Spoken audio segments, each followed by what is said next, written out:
Hi welcome back to my YouTube channel. আমার YouTube চ্যানেলে সবাইকে স্বাগতম জানাই। আজকে আমি স্টোরি রাইটিংয়ের একটি শর্টকাট ভিডিও নিয়ে আসছি। এই ভিডিও থেকে তোমরা অবশ্যই উপকৃত হবে। আর এখানে আমি শর্টকাট যে নিয়মটি রেখেছি, এই নিয়মটি নিজের ভেতরে যদি তোমরা অবজার্ভ করতে পারো তাহলে আশা করি তোমরা পরীক্ষার খাতায় খুব সুন্দর করে লিখে আসতে পারবে। আমি এখানে খুব সহজ সেন্টেন্সে স্টোরিটি কমপ্লিট করেছি। তো এখানে দেওয়া আছে দ্য স্টোরি অফ নেম, অর্থাৎ স্টোরির নামটি এখানে দিতে হবে। প্রথমে প্রশ্নে দেওয়া লাইনগুলো লিখে নিতে হবে। The following story is very pleasant. In this story there is an situation in which character who plays the central character as we come to know through the story. Here is suspense what makes the story entertaining.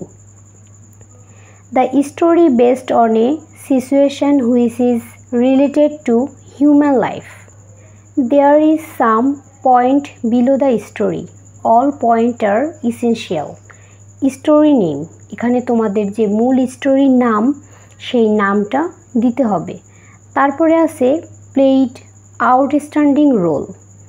হি অথবা she was highlighted as a hero or heroine of this story.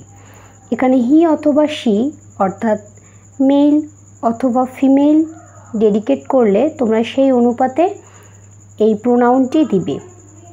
অবশ্যই তোমাদের যে গল্পটি আসছে সেই গল্প সম্পর্কে ধারণা থাকতে হবে। গল্প অনুযায়ী নিজের মতো করে কয় লাইন এখানে লিখতে হবে। অ্যাট লাস্ট তোমরা লিখবে there are many interesting characters in this story.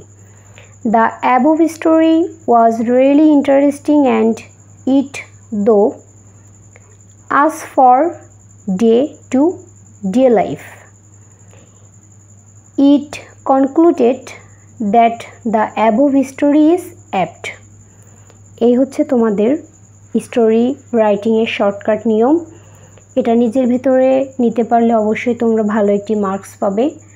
আর এই ভিডিওর ডেসক্রিপশন বক্সে আমার আদার্স যে স্টোরি রাইটিংয়ের একটি ভিডিও আছে সেই ভিডিও লিঙ্ক দেওয়া থাকবে, সেখান থেকে তোমরা স্টোরি রাইটিংয়ের নিয়মটা দেখে নিতে পারো। আর পরবর্তী ভিডিও পেতে হলে অবশ্যই চ্যানেলটি সাবস্ক্রাইব করতে হবে এবং পাশে থাকা বেল আইকনটি প্রেস করতে হবে। তোমাদের যদি এই ভিডিওটি ইম্পর্টেন্ট মনে হয়ে থাকে লাইক, কমেন্টস এবং ফ্রেন্ডসদের মাঝে শেয়ার দিবে। Thanks for watching.